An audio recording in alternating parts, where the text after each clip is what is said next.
Hello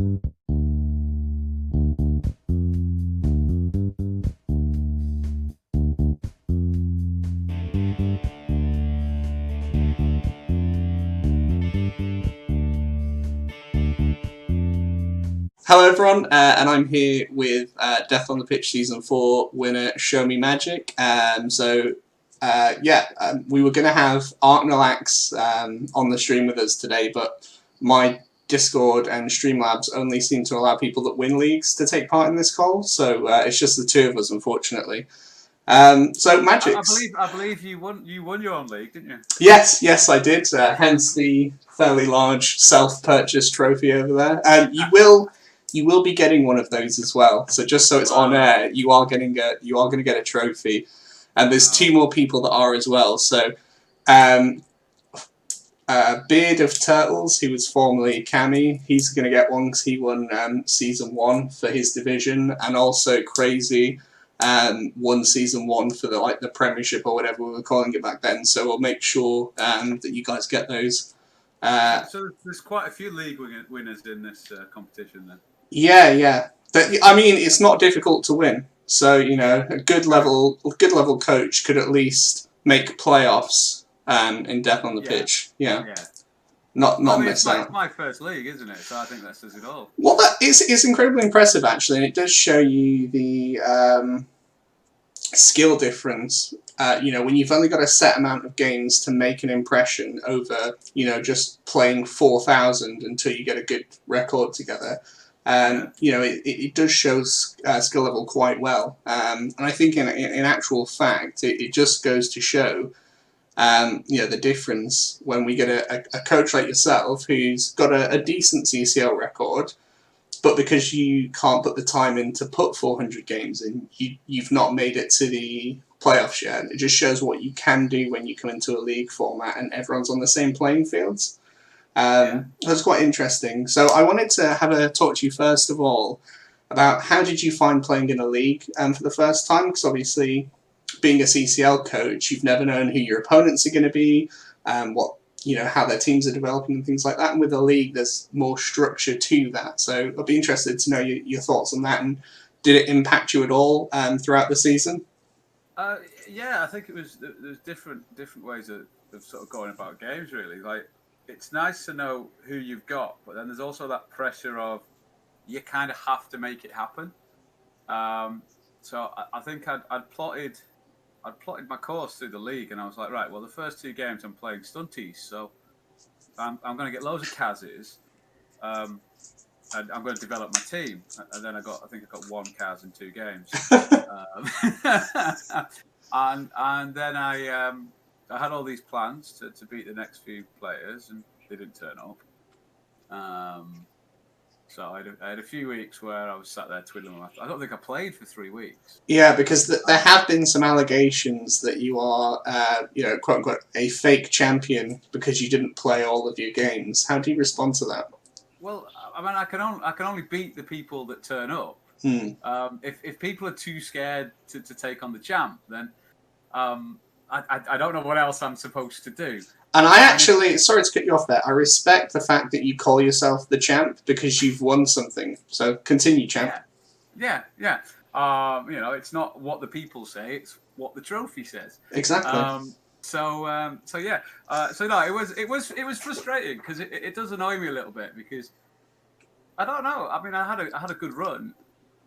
Maybe I would have lost to those people and I wouldn't have got through, but I think I lost 1 game in the entire run to Leo, who absolutely demolished me 4-1. I think it was. Good coach, yeah. A great coach, and he literally. I think I was 4 players down after 3 turns. Jesus. That block rat ogre is just scary. Oh my God. Yeah, I literally just got removed. So I lost that, and then we beat the teams that put in front, and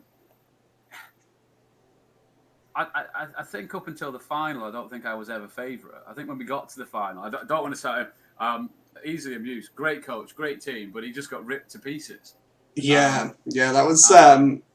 So I know easily, like from way back in the day, used to play like Death on the Pitch like when it was on Fumble. So actually, Games Workshop, who have just released a book that's called Death on the Pitch, you have stolen my fucking name, you scumbags. Give me a free copy. But yeah, he actually used to be an admin on there, and I believe he won at least one season. So he's a really, really good coach. I'd played him before when his gutter runner was Strength 3, before it became Strength 4 and Invincible. And like it was a really, really tough game. So I knew getting to the final was going to be tough. But yeah, I think it was interesting for me having that sort of right. I can plan in advance what I was going to do. I started to think about right, where is their what's their TV. I started to think about what inducements I might want to take because my team was underdeveloped. The downside to missing games is you only get the SPP you get from an admin win, and you don't get any chance to put it where you want. Yeah. And then a lot of that got deleted by Leo. I just leveled my Mighty Blow goat, and he killed it. I think I was 3 or 4 players down after that game. So my team's been pretty underdeveloped throughout the whole thing, but I've tried to just play the team that's in front of me with the team I have. Yeah. And go, right, well, that's what I need to do in this game. I haven't played for SPP when I've played. I've played for the win. Yeah, that's a smart way. Yeah. People keep going on about play for the SPP early. And I'm like, you know what?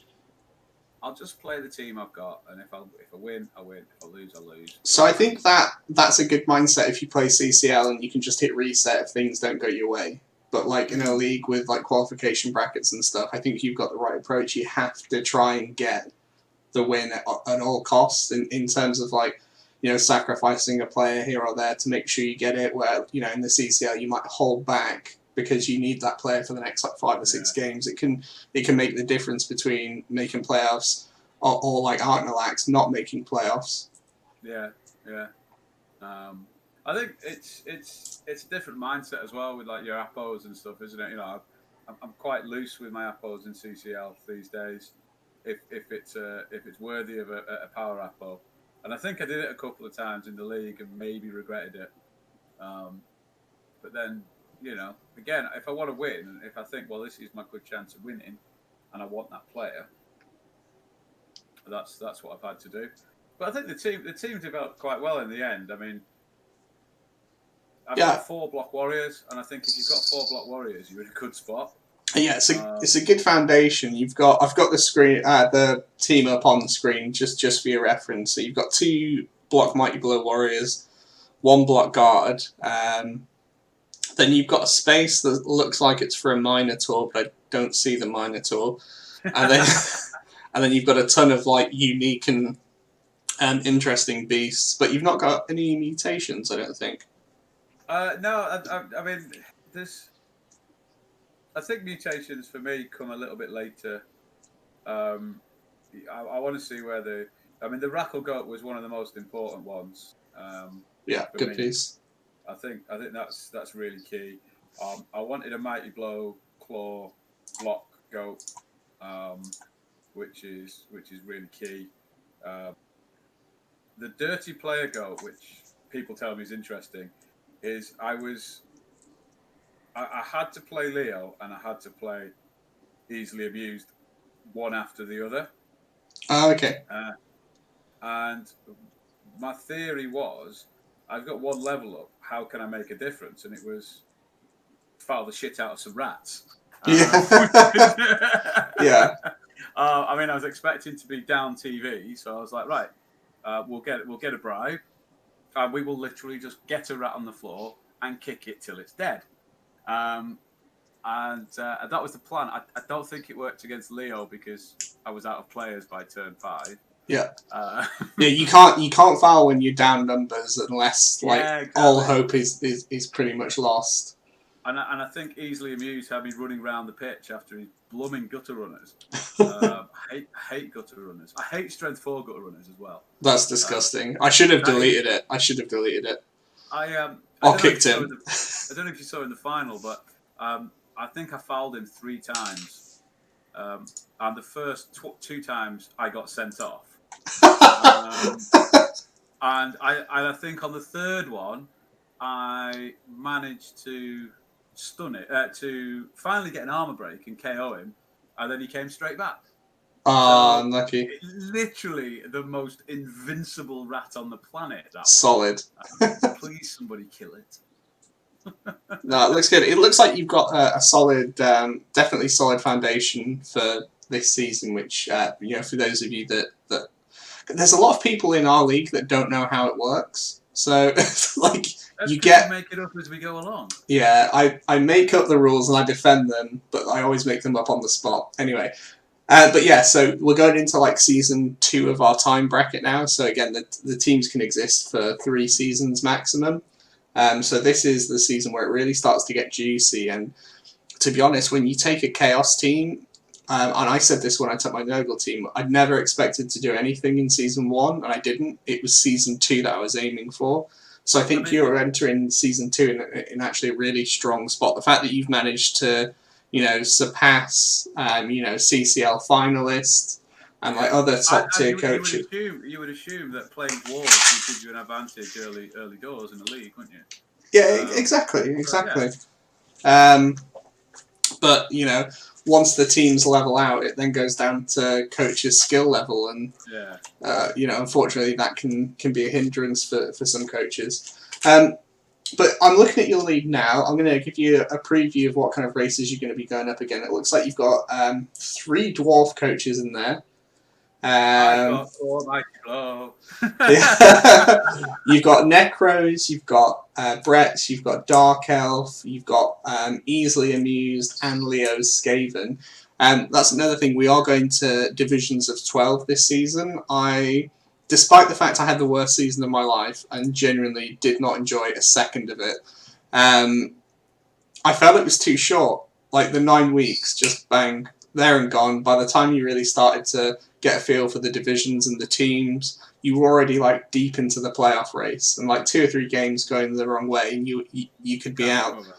Yeah, exactly. So we've gone for, you're going to get 11 games this season instead of 9. I know it's not a huge difference, but we can't expect people to play 22 game seasons. So I think 11 is probably a good spot here. I like it. It gives it a bit, like you say, you've got that. There's a bit more. If you lose a game, you're not out of it. Yeah. It did feel that,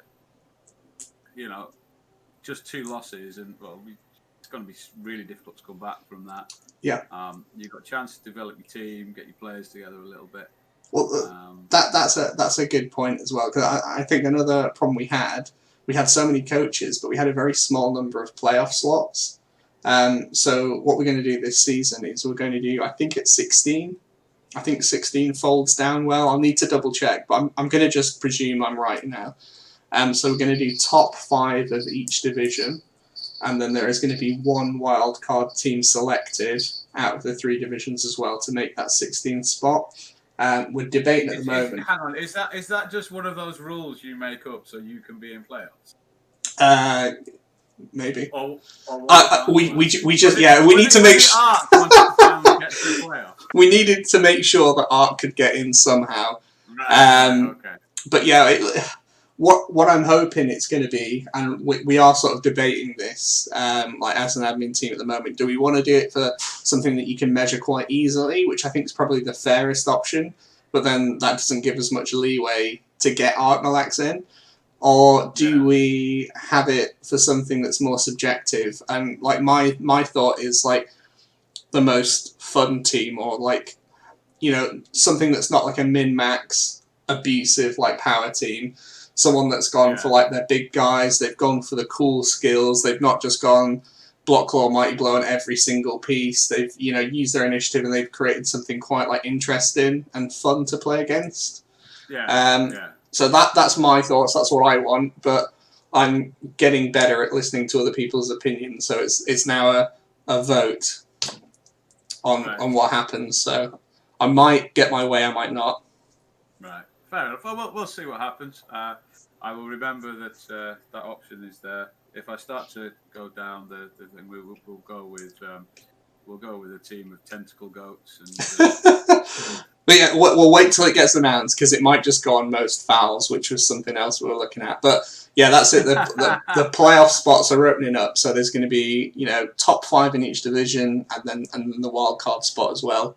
We are going to look to do something over pre-season. I know a couple of coaches wanted to play some games, but we didn't really have a structure set up for that, unfortunately. I know some of the playoff teams got a couple of extra games, but if you look at Easley's team, for example, like those extra games did not do him well. Like, this is it. You can lose players as well, especially in if it's a more competitive style of it's a playoff. It's more important to kill your opponent's team. You risk that losing players, and in theory, they're the more developed teams anyway, with the better skills. So you do run that risk of bumping into Claw Mighty Blow and getting blow bombs. Yeah, absolutely. Look, I'm not going to take up any more of your time. I really appreciate you jumping on to have a chat today. Do you have a message to any of the sort of fellow coaches that are trying to knock you off that top spot, or anything that you'd like to say to Art and Alex specifically? Well, I'm just going to say, guys, I'll take it easy this season.